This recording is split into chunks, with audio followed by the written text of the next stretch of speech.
안녕하세요. 팡팡 변호사 김태형입니다. 오늘은 이른바 상간자 참교육이 가능한지 여부에 대해서 살펴보도록 하겠습니다.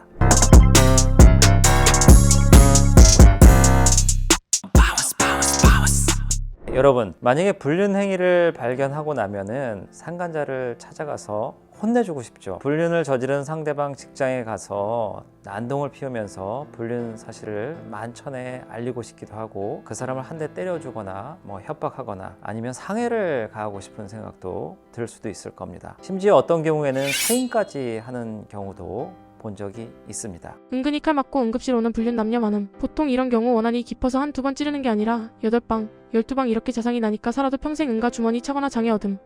그러나 여러분, 이런 행위들은 모두 범죄가 됩니다. 때리거나 협박하거나 아니면 살인을 저지르는 건 당연히 범죄가 되고요. 찾아가서 여러 사람들 앞에서 그 사람의 불륜을 만천에 알리는 것도 범죄가 됩니다. 우리나라에서는 허위 사실에 기한 명예훼손뿐만 아니라 사실을 적시하더라도 그것으로 인해서 피해자의 명예가 훼손된다면 명예훼손죄가 성립될 수 있어서 조심해야 됩니다. 그리고 요새 젊은 사람들 같은 경우에 명예훼손 개념을 잘 몰라서 SNS에 잠깐 올렸다 지우던지 몇 초만 올렸다 내리면서 복수를 생각하는 분들도 계시는데요. 그런데 어차피 명예훼손이라는 거는 공연성이 있으면은 성립이 되거든요. 잠깐이라도 그게 공표가 되고 전파 가능성이 있다면은 이것은 명예훼손죄가 될 수 있기 때문에 그 부분도 조심하셔야 됩니다. 폭행이나 명예훼손이나 이 정도면은 벌금을 받을 수도 있는데요. 사실 우리나라에서 위자료 소송을 해서 받아봤자 몇 천만 원인데, 불륜 피해를 입은 사람이 찾아가서 좀 화내고 분풀이를 했다는 이유만으로 전과자가 돼서 벌금을 내면은 너무 괴롭지 않겠습니까, 여러분? 또 이게 굉장히 큰 문제가 되는 게, 범죄자가 되면은 형사 재판을 받을 수도 있고 수사기관에서 조사를 받을 수도 있어요. 근데 그 수사기관에 가서 조사받는 것은 물론이거니와 기소가 돼서 형사 재판을 받게 되면은 법원에 왔다 갔다 하는 게 이게 보통 일이 아니거든요.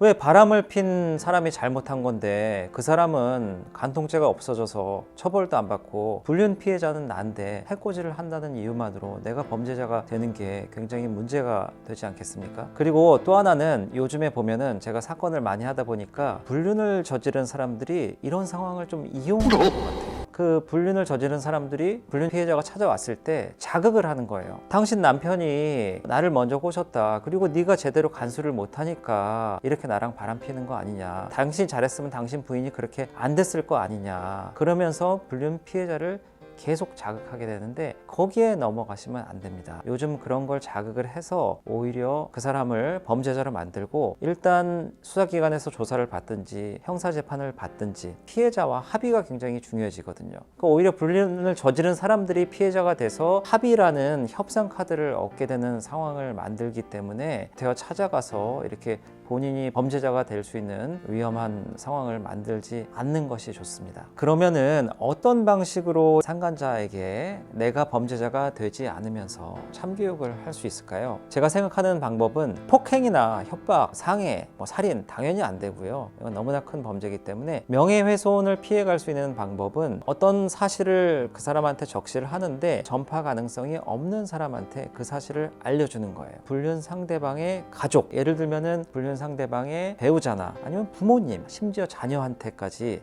가서 당신 딸이 지금 내 남편이랑 바람을 폈다. 당신 부인이 지금 내 남편이랑 바람을 폈다. 아니면은 그 자식한테 찾아가서 너희 엄마가 지금 이렇게 문제를 일으키고 있다.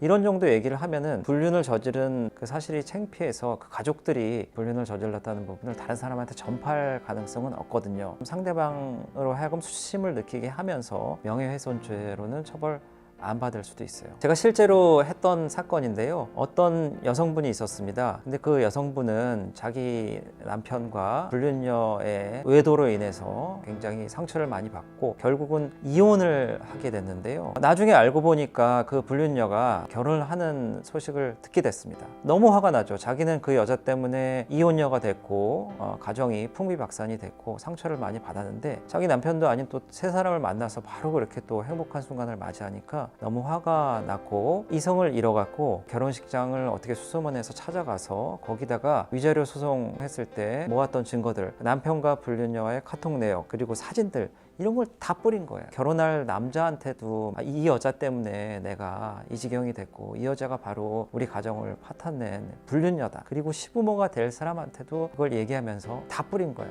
근데 분풀이는 시원하게 했고 속은 시원할지언정 그분은 형사 범죄자가 돼서 처벌을 받게 되었습니다. 그러니까 그런 방법으로 하면 안 되고요. 또 많은 분들이 1인 시위를 하는 경우도 있어요. 직장에 찾아가서. 그 1인 시위 자체가 불법은 아닌데 그 안의 내용을 봐서 불륜 상대방이 특정이 돼서 명예훼손이 될 수가 있어요. 그런 경우에는 아까 말씀드렸듯이 벌금을 낼 수도 있으니까 그 피켓의 내용을 잘 작성해서 불륜 상대방으로 하여금 좀 수치심을 느끼게 하고 경고를 하는 정도의 효과를 거두는 동시에 명예훼손이 성립되지 않게 하기 위해서 그 특정을 좀 두루뭉술하게 하는 거죠. 사실은 이게 좀 어려워요. 그렇기 때문에 법률 전문가와 잘 상의를 해서 형사 범죄를 일으키지 않고도 1인 시위 통해서 상대방으로 하여금 불륜을 멈추게 하는 방법은 전문가랑 상의를 하시면 좋겠습니다. 자, 오늘은 상간자를 찾아가서 참교육할 수 있는지에 대해서 알아봤는데요. 불륜 사실을 알게 됐을 때 하늘이 무너질 것 같고 굉장히 화가 나서 비이성적으로 행동했다가 오히려 불륜을 저지른 사람들의